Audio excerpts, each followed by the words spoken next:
Hi అండి, నమస్తే. నేను మీ దేవి. వెల్కమ్ టు నాది క్రియేషన్స్. ఈరోజు వీడియోలో మీకు new year Christmas special gulab jamun పౌడర్తో ఒక మంచి టేస్టీ రెసిపీని అయితే మీకు చూపించబోతున్నాను. అయితే ఆ టేస్టీ రెసిపీ వచ్చేసి గులాబ్ జామ్ కాదండి, గులాబ్ జామున్ పౌడర్తో తయారు చేసుకున్న కేక్. ఇదైతే చాలా టేస్ట్గా ఉంటుందండి. చాలా సింపుల్ వేలో మనం ప్రిపేర్ చేసేసుకోవచ్చు. మనమైతే మైదా, రవ్వ, గోధుమ పిండి ఇలా అన్నిటితోటి కేక్ చేస్తుంటాం కదా, వాటన్నిటి టేస్ట్ కంటే ఈ గులాబ్ జామ్ పౌడర్తో చేసిన కేక్ అయితే చాలా టేస్ట్గా ఉంటుందండి. చాలా సింపుల్గా దీన్ని ప్రిపేర్ చేసేసుకోవచ్చు. మీరు మొదటిసారి చేసినా కూడా ఇదైతే పాడయ్యే ఛాన్స్ అయితే అస్సలు ఉండదండి. చాలా బాగుంటుంది. మీ వాళ్ళందరికీ అయితే తప్పకుండా నచ్చుతుంది. కమ్మగా జ్యూసీగా ఎంత తింటున్నా కూడా ఇంకా ఇంకా తినాలనిపించే ఈ గులాబ్ జామ్ పౌడర్తో తయారు చేసిన కేక్ అయితే చాలా బాగుంటుంది. మీరు తప్పకుండా దీన్ని ఒకసారి ట్రై చేయండి. మరి ఆలస్యం చేయకుండా ఈ గులాబ్ జామ్ పౌడర్తో ఈ కేక్ని ఎలా ప్రిపేర్ చేసుకోవాలో ఇప్పుడు మనం చూద్దాం.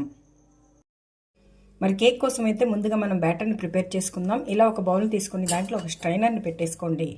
పెట్టుకున్న తర్వాత దీంట్లో ఒక కప్పు, అలాగే ఇంకొక 1.5 టేబుల్ స్పూన్ వరకు గులాబ్ జామ్ మిక్స్ని యాడ్ చేసుకోండి. మీరు ఏ కంపెనీ గులాబ్ జామ్ మిక్స్ని తీసుకున్నా పర్వాలేదు.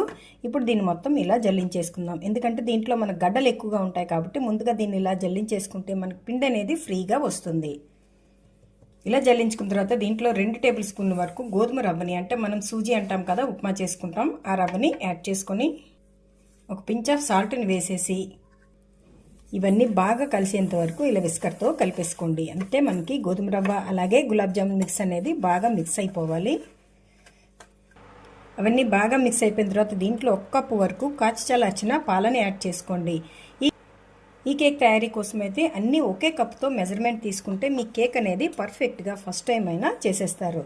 ఇప్పుడు మీ మొత్తాన్ని అంతటిని బాగా కలిపేసుకోవాలి. 1 కప్పు పాలను యాడ్ చేసుకున్న తర్వాత మన కన్సిస్టెన్సీ అనేది ఇలా వస్తుంది. ఇలా ఇప్పుడు దీని మీద ఒక మూతను పెట్టేసుకుని ఒక 10 నిమిషాల పాటు పక్కన పెట్టేసుకుంటే మనకి రవ్వ మొత్తం పాలను పీల్చుకొని మన కన్సిస్టెన్సీ అనేది కరెక్ట్గా అడ్జస్ట్ అవుతుంది. ఒక 10 మినిట్స్ అయింది కదా, మనం ఒకసారి చూద్దాం.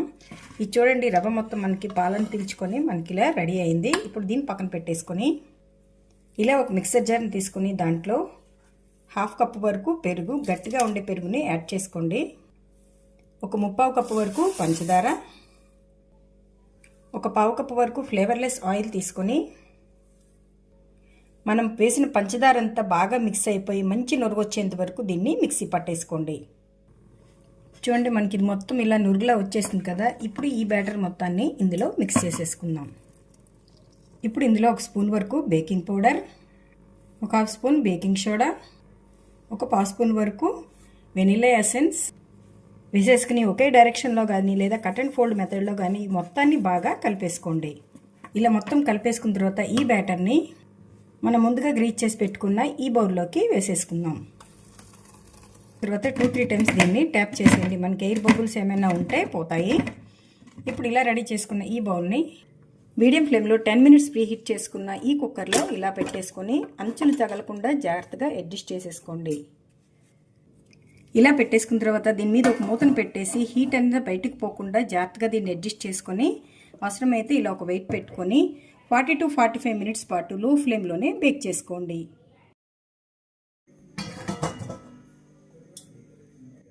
45 మినిట్స్ తర్వాత ఒకసారి చూడండి, మనం చెక్ చేసుకుందాం.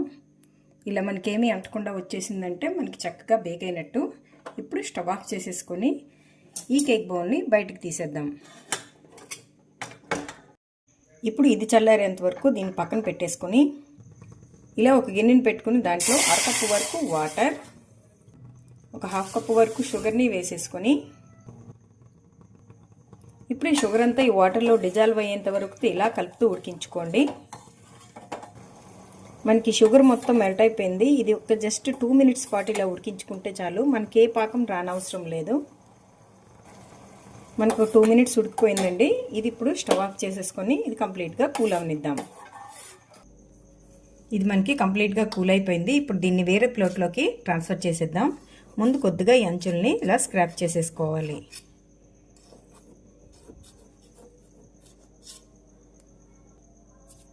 ఇప్పుడు ఇలా ఒక ప్లేట్ని బోర్లించేసి దీన్ని రివర్స్ చేసేసుకుందాం.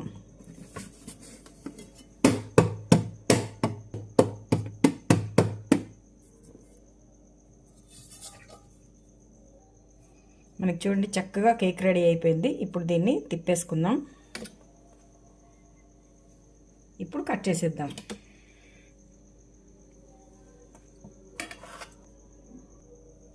చూడండి మనం ఇలా కట్ చేసుకున్నాం కదా. ఇప్పుడు దీన్ని వేరే ప్లేట్లోకి తీసుకుందాం. ఇప్పుడు ఇలా ఒక పీస్ని తీసుకొని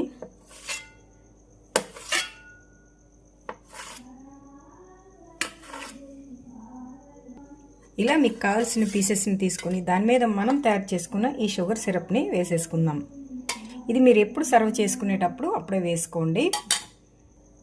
అంతే, ఇలా చేసుకుంటే సర్వ్ చేసుకుందికి ఎంతో టేస్టీగా, ఎమ్మీగా, జ్యూసీగా మనకి గులాబ్ జామ్ పిండితో కేక్ అయితే రెడీ అయిపోతుంది. ఇదైతే చాలా బాగుంటుందండి. రాబోయే క్రిస్మస్కి, న్యూ ఇయర్కి ఇలా ఒకసారి చేసి పెట్టండి. మీ పిల్లలకి అందరికీ నచ్చుతుంది. అలాగే ఎంతో ఇష్టపడి తింటారు. మరి ఈ కేక్ రెసిపీ మీకు నచ్చితే ఒక్క లైక్ కొట్టి మీ ఫ్రెండ్స్ రెసిపీని షేర్ చేయండి.